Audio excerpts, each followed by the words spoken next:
There are certain things in life you don't mess with: your family, your home, and for me, my flag. It wasn't just a piece of cloth waving in the wind. It was a symbol of sacrifice, of freedom, of everything I believed in. My father had served under it. My grandfather had fought with it stitched on his sleeve, and every time I saw it ripple in the breeze, I was reminded of the price people paid for me to live the life I do today. That's why when the HOA, the same group of clipboard warriors who nitpicked about grass length and mailbox colors, sent me a formal letter demanding I take it down, I saw red. They didn't ask nicely. They didn't explain. They didn't compromise. No, they issued it like a decree, a cold order dripping with arrogance. And that's when I realized something. This wasn't about aesthetics. This was about control. And I wasn't about to bend. The first meeting was almost comical. I walked into that stuffy conference room, their cheap carpet smelling faintly of coffee and mildew, and laid the letter on the table. "Explain this," I asked. They shifted in their seats, cleared their throats, and finally the HOA president, a smug man named Gerald with the personality of a stapler, said, "It violates community uniformity standards." Community uniformity. The words felt like poison. I asked him what part of a flag symbolizing sacrifice, unity, and pride violated anything. He gave me the same answer, repeating it like a robot, like it was written in stone. It was never about the flag. It was about their power to dictate, to make you kneel to their rules. I left that meeting knowing I wasn't going to comply. I left knowing I was going to fight fire with fire, or rather, fabric with fabric. That night, sitting on my porch with the soft hum of crickets around me, I made up my mind. If they wanted my flag gone, I'd give them one they couldn't ignore. Bigger, bolder, unstoppable. I sketched it out in my notebook like a battle plan. A towering flagpole, anchored right where it couldn't be missed, directly across from the HOA office. It wouldn't just be a flag, it would be a statement. But it had to be done carefully, legally. I researched zoning codes, state protections, even veterans' rights ordinances. And as it turned out, the HOA had overstepped. The law was on my side.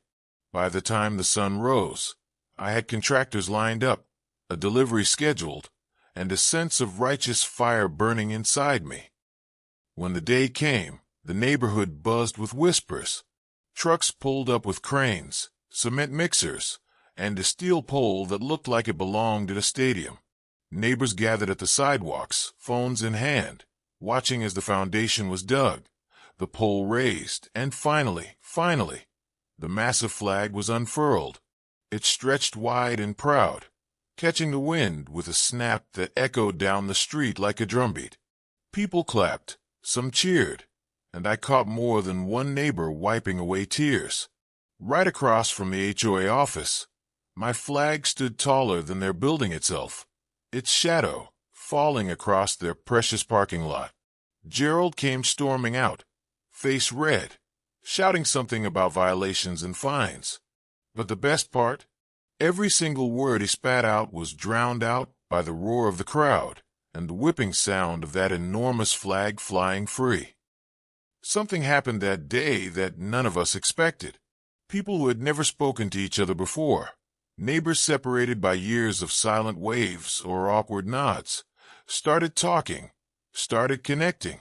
Veterans came forward to salute.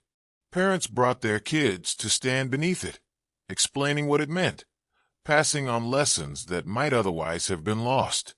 It became a gathering place, a rallying point, a reminder of something bigger than lawn paint colors or uniform shrubbery heights. And as for the HOA, they were suddenly the villains of the story. Their own members started resigning, ashamed of how far it had gone. Meetings that used to be filled with smug authority were now filled with angry residents demanding answers. The flag wasn't just my stand anymore, it was our stand. In the weeks that followed, the HOA tried everything. Cease and desist letters, threats of fines, even a lawyer who showed up looking nervous and unsure. But every time, I had the paperwork ready. State law, federal protections, court precedents. They had no ground to stand on, and the more they pushed, the more they embarrassed themselves in front of the very people they were supposed to represent. The final nail in their coffin came when a local news crew picked up the story.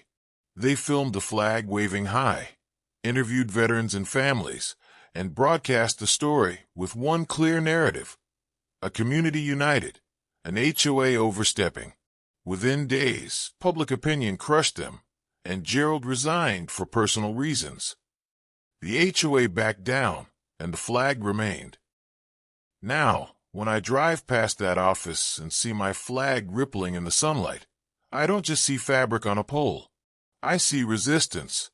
I see unity. I see the day an entire community remembered what mattered and chose to stand together.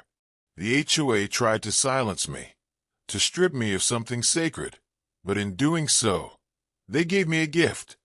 They gave me the chance to prove that some things are worth fighting for, worth defending, worth raising higher than anyone thought possible. That flag doesn't just belong to me anymore. It belongs to all of us.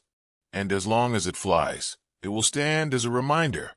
You can't take freedom from people who refuse to bow. Weeks turned into months, and still that flag waved strong. Rain hammered it, winds tested it, and the sun beat down on it day after day. But every morning when I stepped outside, there it was, defiant, proud, unshaken. Neighbors began using it as a landmark. Turn left at the flag, they'd say, as though it had always been there, part of the landscape itself. Local schools arranged small field trips, bringing students to stand beneath it and learn about what it represented, not just in history books, but in their own community. Veterans began hosting ceremonies there, raising smaller flags beside it in moments of solidarity. What had started as one man's refusal to comply had grown into a living monument, something far bigger than I had ever imagined.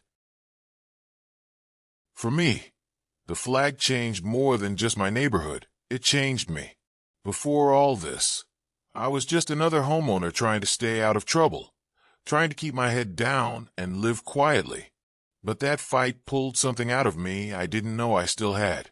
A spine made of steel, a voice I wasn't afraid to use, and a purpose that reached far beyond my front yard. I had neighbors knocking on my door just to say thank you. People I'd barely exchanged more than a nod with in years. Some told me about family members who had served, others about their parents or grandparents who had sacrificed everything for the same freedoms the HOA had tried to trample. I realized then that this wasn't just about standing up to a committee. It was about honoring every story, every sacrifice, every silent salute that flag had ever represented. The HOA, once so loud and self-assured, grew quieter with each passing week. Their newsletters shrank from long lists of fines and rules to short, almost apologetic updates. They held meetings, but fewer people showed up, and those who did demanded accountability instead of nodding along. Gerald was gone, and though they tried to elect new leadership, nobody wanted to wear that crown anymore. It had become a position of shame, a reminder of failure. The office itself, the very building that stood across from my flag, looked smaller somehow, almost like it was shrinking under the shadow cast by the pole. I catch HOA members walking quickly to their cars, their eyes darting to the ground instead of looking up. They knew they had lost, not just a battle over cloth, but the respect and control they once wielded over an entire community. Years from now, maybe that flag will need to be replaced. Maybe time will wear down the fabric, and storms will try to tear it apart. But when that day comes, I know the community won't let it fall. We'll raise another and another after that, because it isn't about the material, it's about the message. It's about proving that when people stand together, no board, no rule, no so-called authority can strip away what's right. The HOA wanted uniformity, silence, obedience. Instead, they sparked unity, pride, and courage. Every time that flag snaps in the wind, it's not just the sound of fabric. It's the sound of defiance, the sound of freedom, the sound of people who remembered they had a voice. And for me, for all of us, that sound will never fade. So here's what I carry with me. They tried to bring me down, but they lifted us all up. They tried to take something away, but instead, they gave us a symbol that will outlast them by decades. My flag will keep flying, higher and prouder than ever, not just as a reminder of what we fought for, but as a warning to anyone who thinks they can control people by stripping away their freedoms. Because here's the truth. Freedom doesn't bend to rules written on paper. It doesn't bow to the demands of committee. It stands tall. It waves proud. And it finds its way back, no matter how many times someone tries to tear it down. And as long as that flag flies, so will we. What surprised me most was how far the story traveled. At first, it was just whispers on our street, then coverage on local news. But within weeks, messages started pouring in from towns I'd never visited, from people I'd never met. Veterans wrote to say thank you. Families sent letters with photos of their own flags, inspired to raise them higher than before. A schoolteacher from another state even told me her students wrote essays about the man who wouldn't take his flag down, using my story to talk about courage and unity. It was humbling, overwhelming even, to realize that what began as one homeowner's act of defiance had become a spark for conversations across communities. This wasn't just about me anymore. It was about reminding people everywhere that symbols matter, and that standing your ground can ripple further than you'll ever see. One evening, I was sitting on my porch when a boy from down the street rode up on his bike. He couldn't have been more than 10, but he stopped, looked at the flag, and asked me quietly, "Mister, will it always stay up there?" I smiled, feeling a lump in my throat, and told him, "As long as I'm here it will. And when I'm gone, it's up to you and your friends to keep it flying." His eyes lit up, and he nodded like he'd just been handed a sacred duty. That moment hit me harder than anything else, because the truth is, flags aren't just for those of us who've lived long enough to understand their meaning. They're for the next generation, for the ones who will inherit the weight of history and the responsibility to carry it forward. And in that boy's eyes, I saw the promise that this fight wasn't in vain. These days, the HOA office is quiet. Their parking lot is half empty. Their meetings sparsely attended. Nobody talks about lawn heights or mailbox colors anymore. Not when there's a 40-foot reminder across the street of what happens when they push too far. Instead, people talk about community barbecues, about block parties, about kids playing together without fear of some committee member storming over with a clipboard. Our neighborhood finally feels like a place to live, not a place to be monitored. And sometimes, late at night, I walk out to the base of that flagpole, tilt my head back, and just watch it move against the stars. There's no applause, no cameras, no shouting crowds, just me, the wind, and the steady reminder that peace can only exist where freedom stands guard. That, I think, is the sweetest victory of all.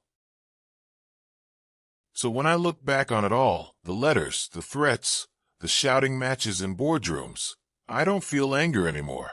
I feel gratitude, because the HOA thought they were stripping me of something, when in reality, they gave me the chance to give something back.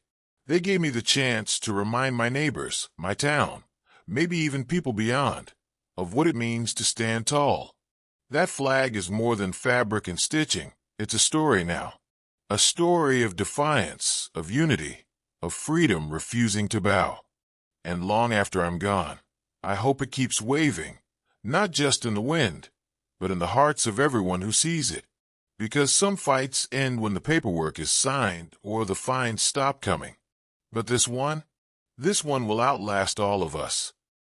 Over time, the flag became more than a neighborhood landmark. It became a beacon. Travelers passing through would stop, snap photos, and post them online with captions like, "Look what we found, freedom flying high." Families driving cross-country pulled over just to let their kids see it up close. I even caught one elderly man, a stranger from out of town, standing silently beneath it with his hat pressed over his chest, tears streaking his face. He told me his brother never came back from a war, and seeing that flag, so bold, so defiant, planted right in front of an office that once tried to silence it, gave him closure he didn't know he still needed. That's when I realized, sometimes our battles ripple out far wider than we ever intended. What began as one man standing his ground had become a light guiding others to remember their own roots, their own sacrifices, their own reasons to keep standing tall. And something else happened too. Our community was reborn. We were no longer just a collection of houses fenced in by rules and fines.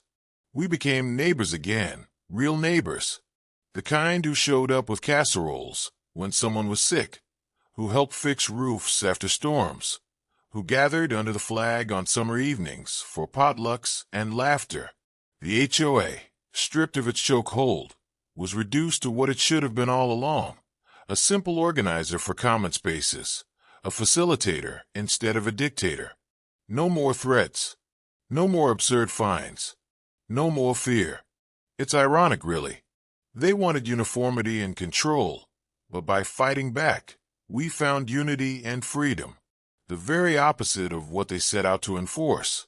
And every time I see a group of kids running past that pole, their voices loud and carefree, I'm reminded that this victory wasn't just mine. It was theirs too. For me personally, the fight left me with something unexpected: peace. I used to feel weighed down by the constant worry of HOA letters, the sense that at any moment, another petty rule might come crashing down on my doorstep. But now I walk lighter. I don't flinch when the mail arrives. I don't brace myself for another confrontation. Instead, I wake up knowing that I stood my ground when it mattered most. That peace is priceless. It seeps into everything, into the way I talk to my kids, the way I greet my neighbors, even the way I sleep at night. Because when you fought a battle that mattered, and you've come out the other side stronger, suddenly all the little problems don't seem so big anymore. And so, I leave this story with one truth etched into me forever. Flags aren't just symbols, they're mirrors. They reflect back the values, the courage, and the determination of the people who raised them. Mine will keep flying long after the HOA's paperwork has turned yellow and brittle, long after their names are forgotten. Because this was never just a battle with a board. It was a stand for something eternal.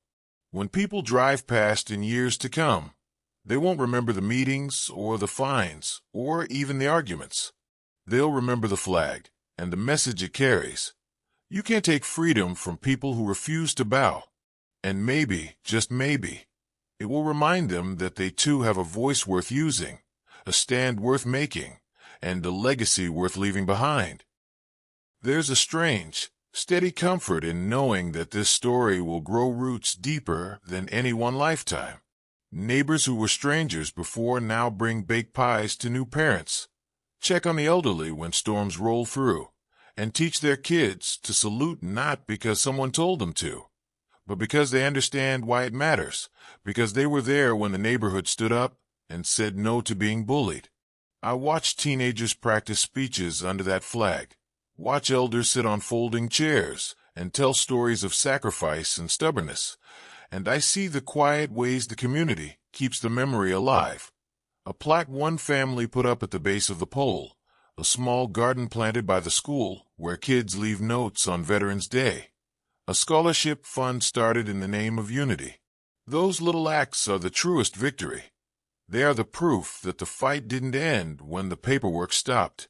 It moved into hearts, routines, and commitments, into everything that makes a neighborhood more than houses stacked side by side. So this is where the story closes, not with a bang, but with a steady, unwavering beat, the sound of fabric against the wind and people choosing to stand together. If anyone ever asks what good came from standing up to a little board with big ideas, tell them this. It gave us ourselves back. It taught a new generation how to hold a line, how to speak when it matters, and how a single stubborn act can remind a whole town who they really are. The flag will keep waving. The stories will keep getting told. And whenever anyone needs a reminder, they'll only have to look up.